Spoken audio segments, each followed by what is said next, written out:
আসসালামু আলাইকুম ফ্রেন্ডস, আজকে চলে আসলাম বাজিতপুর কেন্দ্রীয় ইউনিয়নে সাধুর আশ্রমের মেলাতে। এখানে অনেক ঐতিহ্যবাহী একটা মেলা হয়, প্রতি বছরই এই মেলাটা হয়ে থাকে।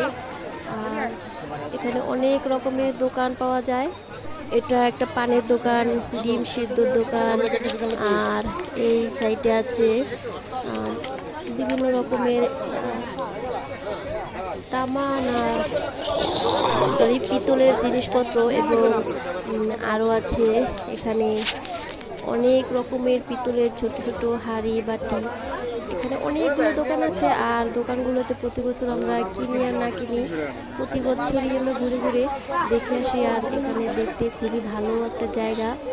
পাশে বাচ্চাদের খেলার জন্য কিছু আর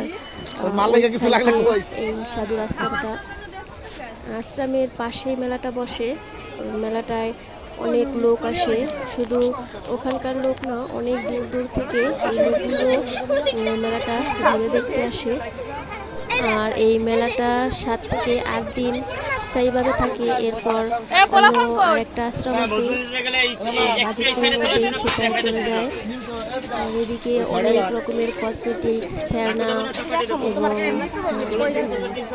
হাঁড়ি পাতিল অনেক দোকানই এখানে আছে, ব্যাগ।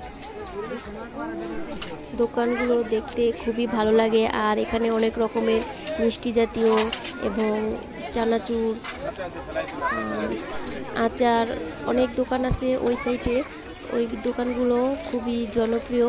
আর এখানকার বালিশ মিষ্টি পাওয়া যায় এখানে, একটা অনেক বড় বড় মিষ্টি।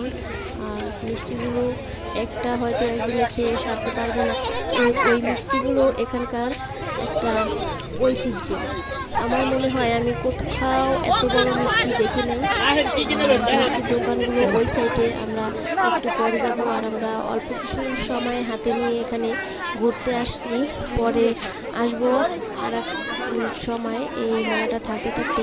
যদি কারো ইচ্ছে হয় ঘুরে আসতে পারেন, এখানে খুবই সুন্দর একটি জায়গা এবং ঘুরতেও খুবই ভালো লাগে। আমরা সকলে কিছু সময়ের জন্য গিয়েছিলাম, এরপরে আমরা চলে আসবো। আমরা অতটা সময় হাতে নিয়ে যাইনি, তাই আমরা চারিদিকে একটু ঘুরে ঘুরে দেখে চলে আসবো।